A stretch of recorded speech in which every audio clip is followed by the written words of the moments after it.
Hi everybody मैं कृष्णांशु आपको स्वागत करुच्छे स्टडी प्लाटफॉर्म स्टडी स्टार्ट को आज भिडियो आम मैंने कथा ओएससी एससी तरफ जो अकाउंट्स एग्जीक्यूटिव एग्जाम अच्छी से एग्जाम बर्तमान 13 तारिख आपको लास्ट डेट रोचे तेज बहुत सारा पिलांकर कथा रोचे टार्गेट आम के पढ़ा कारण अल्प दिन भितर तार एग्जाम हबार अच्छी तो आम के टार्गेट करके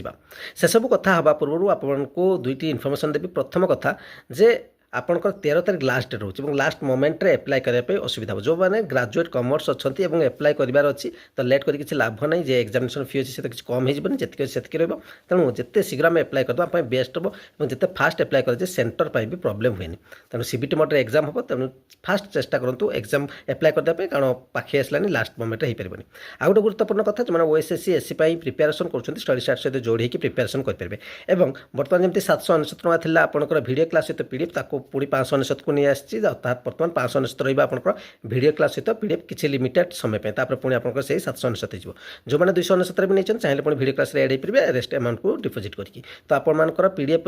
पीडीएफ थ्योरी रोचे एमसीक्यू रोचे सिलेबस कंप्लीट सिलेबस केवल स्पेसिफिक सब्जेक्ट से नुहे स्पेसिफिक सब्जेक्ट भी रही जनरल सब्जेक्ट गुड़िक जहाँ अच्छी सबकि 120 मार्क जमी रोचे सेमती ही आप रही आम मैंने केवल पीडीएफ नुआ पीडीएफ तो आप जमी जानते 299 रोचे जो थ्योरी रमसीक्यू ये हूँ मोटामोटी कथा एवं कथा केते टार्गेट करके टार्गेट केती करके सब डिपेंड करे कट ऑफ अर्थात टार्गेट कौन कट ऑफ से कट ऑफ क्या डिपेंड करे आमर केते शिफ्ट एग्जाम होची एवं क्वेश्चन स्टैंडर्ड कौन रोची नेगेटिव केते रोची कारण आम नेगेटिव विभिन्न प्रकार देखू 0.25 0.33 आ गए आमको देखा मिले 0.50 ये एग्जाम में देखा मिले नेगेटिव ना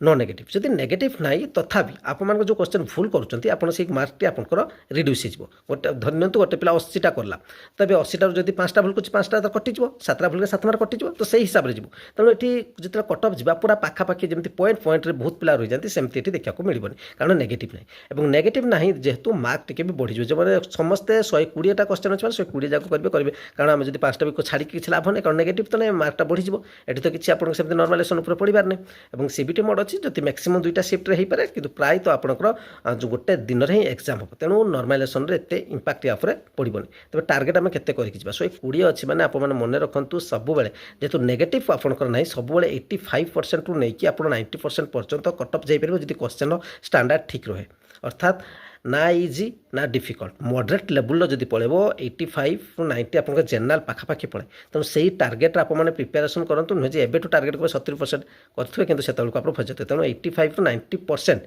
आप टार्गेट करके आप प्रिपेरेसन करूँ ताकू जब टार्गेट करुचे से जो कट ऑफ आसो आप बहुत ही बेनिफिट रहा जब इजी हो जाए कथा अन्य टाइप हो जाए तेणु यही टार्गेट रखिए आप प्रिपेरेसन करूँ स्टडी स्टार्ट सहित जोड़ी आप प्रिपेरेसन को आरंभ करेंगे नंबर आप सामने आप मतामत अपेक्षा रहे धन्यवाद।